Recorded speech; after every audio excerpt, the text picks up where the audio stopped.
নমস্কাৰ বন্ধু বান্ধৱীসকল, আজি আকৌ আপোনালোকৰ বাবে লৈ আহিছোঁ অসমীয়া সাধাৰণ জ্ঞানৰ কিছুমান প্ৰশ্নৰ উত্তৰ।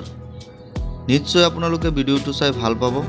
যদি ভিডিঅ'টো চাই ভাল পায় তেনেহ'লে মোৰ TS চেনেলটো ছাবস্ক্ৰাইব কৰিব। বন্ধুসকল, পলম নকৰি আহক ভিডিঅ'টো আৰম্ভ কৰোঁ।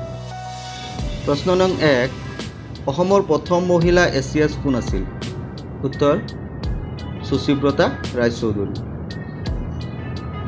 প্ৰশ্ন নং 2, অসমৰ প্ৰথমগৰাকী মহিলা IAS কোন আছিল? উত্তৰ পাৰুল দাস। প্ৰশ্ন নং 3, কাণখোৱা পুথিখন কোনে ৰচনা কৰিছিল? উত্তৰ শ্ৰীধৰ কন্দলী। প্ৰশ্ন নং 4, শ্ৰীকৃষ্ণৰ শিক্ষাগুৰু কোন আছিল?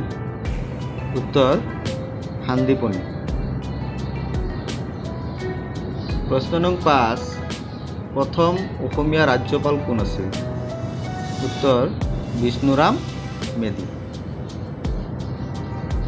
প্ৰশ্ন নং 6, স্বাধীন অসমৰ প্ৰথমগৰাকী মুখ্যমন্ত্ৰী কোন আছিল? উত্তৰ ভাৰতৰত্ন গোপীনাথ বৰদলৈ। প্ৰশ্ন নং 7, অসমৰ প্ৰথম মহিলা চিকিৎসকৰ সন্মান লাভ কোনে কৰিছিল? উত্তৰ ডাক্তৰ ৰজনীপ্ৰভা শইকীয়া। প্ৰশ্ন নং 8, বিষ্ণু ৰাভাৰ প্ৰথমা পত্নীৰ নাম কি আছিল? উত্তৰ প্ৰিয়লতা দত্ত। প্ৰশ্ন নং 9, অসমৰ প্ৰথম সংবাদপত্ৰখনৰ নাম কি আছিল? উত্তৰ অৰুণোদয়।